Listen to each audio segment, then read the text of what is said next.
The opposition against Jesus was mounting. Let's read chapter 5, verses 16 to 18. So, because Jesus was doing these things on the Sabbath, the Jews persecuted him. Jesus said to them, "My Father is always at work to this very day, and I too am working."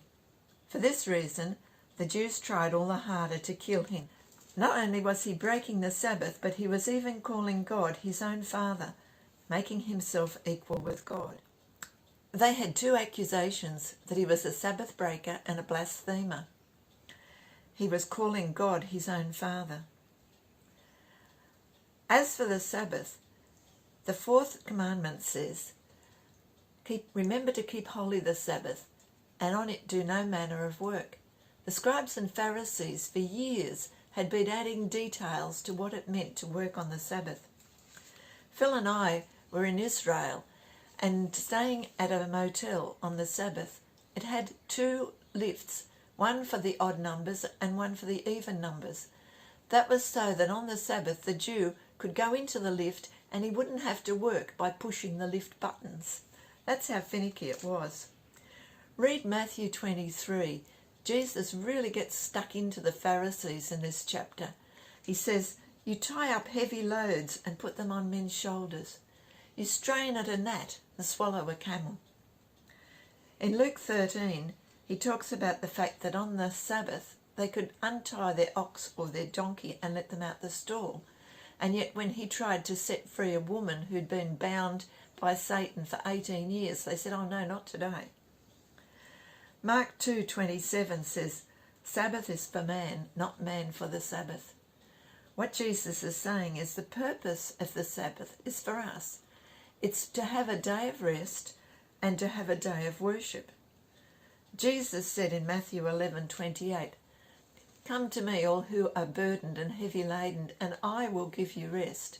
When we come to him, we work out of our rest. It's for us, for the health of our body and for the health of our spirit, so that we can have a day off and we can spend time worshipping God. The second charge was blasphemy. Jesus was saying that God was his Father and that they were one and the same. God loved him and honoured him and had sent him on a mission to earth. He'd given him power to do the miracles he was doing, and they would see more. They would see him raise the dead, and eventually that he too would be raised from the dead. At the end of time, he would be the judge of all the world. The key verse here is verse 24. "I tell you the truth, whoever hears my words and believes him who sent me has eternal life and will not be condemned. He has crossed over from death to life." When we embrace Jesus, then we immediately start on our eternal life. It's not something that happens when we die. It's something that happens now. C.S. Lewis said we only have three choices as to who Jesus is. Either he was mad and didn't know what to believe, or he was bad and tried to deceive us, or he was what he said he was, the Son of God. It's almost like a court case here. They're accusing Jesus, and then Jesus says, "Well, look, here are my witnesses." And the first one is John. We've already heard a lot about John's witness as Jesus being the light, being the Son of God, being the sacrificial lamb. But he said there's others. There's the miracles that I do. They testify that I am the Son of God, because others can't do these miracles. And then there's the Father. When Jesus was baptized, he said, "This is my beloved Son, in whom I'm well pleased."